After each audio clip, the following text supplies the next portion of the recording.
দর্শক, এটা হচ্ছে পৃথিবীর সবচেয়ে উঁচু মসজিদ বা ঝুলন্ত মসজিদ, যাই বলেন না কেন। আর আমার পিছনে আপনারা যেটা দেখছেন সেটা হচ্ছে পবিত্র হারাম শরীফের কিং ফাহাদ এক্সপানশনের এই যে গম্বুজগুলো, সেগুলোর উপরে আমি বসা। সেগুলোর পাশেই, সেগুলোর সাইড বর্ডারেই বসা। এটা কিং ফাহাদ এক্সপানশনের এই ছবিটা সবাই নিশ্চয়ই চিনেন। এই গম্বুজটার একটাতে আমি বসা। প্রিয় দর্শক মন্ডলী, আসসালামু আলাইকুম ওরহমতুল্লাহি ওয়া বারাকাতুহু। আরব কাফেলায় আপনাদেরকে স্বাগত জানাচ্ছি। আপনারা জানেন ইতিমধ্যেই পবিত্র মক্কা নগরীতে হাজী সাহেবদের পদচারণায় মুখরিত হয়ে গেছে কাবার প্রত্যেকটি অঞ্চল, চারিপাশ, Haram area, hotel area, Mina, Muzdalifah, Arafah, বিভিন্ন জায়গায় হাজী সাহেবরা প্রতিনিয়ত ছুটে চলেছেন, জিয়ারায় বেরোচ্ছেন, 5 ওয়াক্ত হারাম শরীফে নামাজ পড়ছেন। লোকে লোকারণ্য হাজী সাহেবদের কলরবে পুরো এলাকা আল্লাহু আকবার লাব্বাইক ধ্বনিতে মুখরিত হচ্ছে প্রতিটি সময়। আল্লাহ তাআলা যে হাজী সাহেবরা এসছেন তাদেরকে, তাদের পরিবারের সকলকে এবং তাদের দোয়ার বরকতে আমাদের সকলকেও কবুল করুক, আমিন। প্রিয় দর্শক, আজকে আমি হারাম শরীফের কিং ফাহাদ এক্সপানশন যে এরিয়া তার ঠিক উপরে বসে আছি। তো বসে চারদিকের যে মনোরম যে ভিউ, যে সুন্দর লাইটিং, সেটা আপনাদেরকে দেখাতে চলেছি ইনশাল্লাহ। আমি এখন যেখানে বসে আছি এটা হচ্ছে এক্সপানশন, কিং ফাহাদ এক্সপানশনের হারাম শরীফের যে এক্সপানশন এই এরিয়াটি, এই যে 3টা গম্বুজ আপনারা দেখছেন সেটির একটিতে আমি বসে আছি ছাদের উপরে। তো ফজরের নামাজের পরে আমি ভিডিওটি করছি। তো ফজরে যখন আপনারা আসবেন তখন দেখবেন যে পুলিশ ভাইরা এবং ভলান্টিয়াররা ছাদে উঠে যেতে উৎসাহ প্রদান করে এবং এমনভাবে সিরিয়াল করে যাতে আপনি সরাসরি ছাদে উঠে যান। এবং হাজী সাহেবদের ধারণ ক্ষমতা যেহেতু এখন অনেক বেশি রয়েছে এবং হাজী সাহেবের সংখ্যাও আগের তুলনায় অনেক বেশি, এই জন্য ছাদও এখন প্রতিনিয়ত নামাজের জন্য ব্যবহার করা হয়।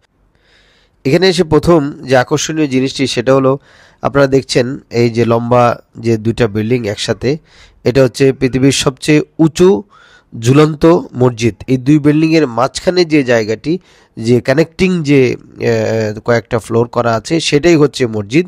এবং এটা হচ্ছে পৃথিবীর সবচেয়ে উঁচু এবং হ্যাঙ্গিং মস্ক নামে পরিচিত।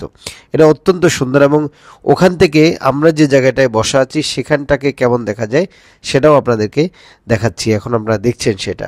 প্রিয় দর্শক, এরপরে আমি চারদিকে হেঁটে হেঁটে এই ছাদের উপর থেকে হারাম শরীফ এবং এর আশপাশে দেখেন হাজী সাহেবরা নামাজের জন্য বসে গেছে। নামাজ হচ্ছে। ক্লক টাওয়ার দেখতে কেমন এখান থেকে সেটা আপনারা দেখছেন। এটা নতুন করে 2টি মিনার নির্মাণ এবং এটার সংস্কার কাজ হচ্ছে। ক্লক টাওয়ার আমরা দেখছি। 3টা গম্বুজ আপনারা বোধহয় এখন দেখতে পাচ্ছেন যে 3টা গম্বুজ একসাথে এইভাবে আপনারা হয়তো ছবিতে দেখেন বা নিচ থেকে বা দূর থেকে দেখেন। তো উপরে উঠে গম্বুজগুলোর পাশেই আমি অবস্থান করছি। এই 3টা গম্বুজ আপনাদেরকে দেখানোর চেষ্টা করছি। এটা কিন্তু হারাম শরীফের এক্সপানশন হওয়ার পরে সবচেয়ে বড়, হারাম শরীফের সবচেয়ে বড় এরিয়া কিন্তু এই কিং ফাহাদ এক্সপানশন। এটা হিলটন হোটেল ইন্টারকন্টিনেন্টাল আপনারা দেখছেন। ইন্টারকন্টিনেন্টালের সামনেই কিন্তু মেইন আবদুল্লাহ গেটটা, কিং ফাহাদ গেটটা, সরি। তো আমার ডান পাশে এখানে অনেক কনস্ট্রাকশন এরিয়া এখনও নির্মাণ চলছে।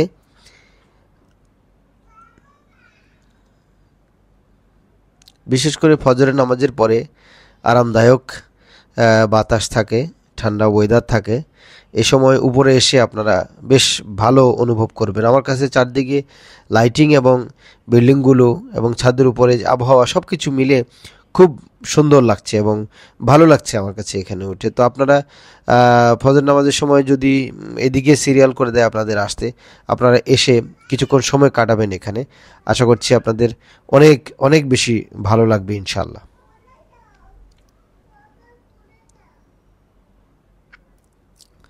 আপনারা হ্যাঙ্গিং মসজিদটি আমি সামনে আগায় আবার দেখানোর চেষ্টা করছি। এটা হচ্ছে পৃথিবীর সবচেয়ে উঁচু ঝুলন্ত মসজিদ। এটা মূলত 2 পাশে 2টা হোটেল, মাঝখানে কানেক্টিং যে জায়গাটি সেটা মসজিদ নির্মাণ করা হয়েছে এবং ওখান থেকে সরাসরি কাবা শরীফ দেখা যায়।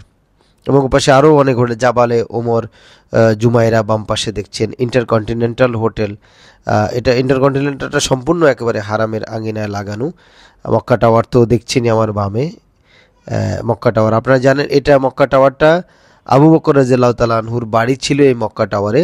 আর ক্লক টাওয়ার দেখছেন আপনারা।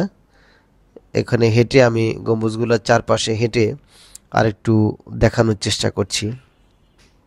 দর্শক, এরকম আপডেট পেতে চ্যানেলটি সাবস্ক্রাইব করে রাখার অনুরোধ রইল। যারা এখনও চ্যানেলটি সাবস্ক্রাইব করেননি, সাবস্ক্রাইব করে রাখবেন। আপনাদের কমেন্ট দিয়ে মতামত জানিয়ে আমাকে উৎসাহিত করবেন এবং শেয়ার করে অন্যদেরকে আপডেটগুলো জানিয়ে দিতে ভুলবেন না। আসসালামু আলাইকুম ওয়া রাহমাতুল্লাহি ওয়া বারাকাতুহু।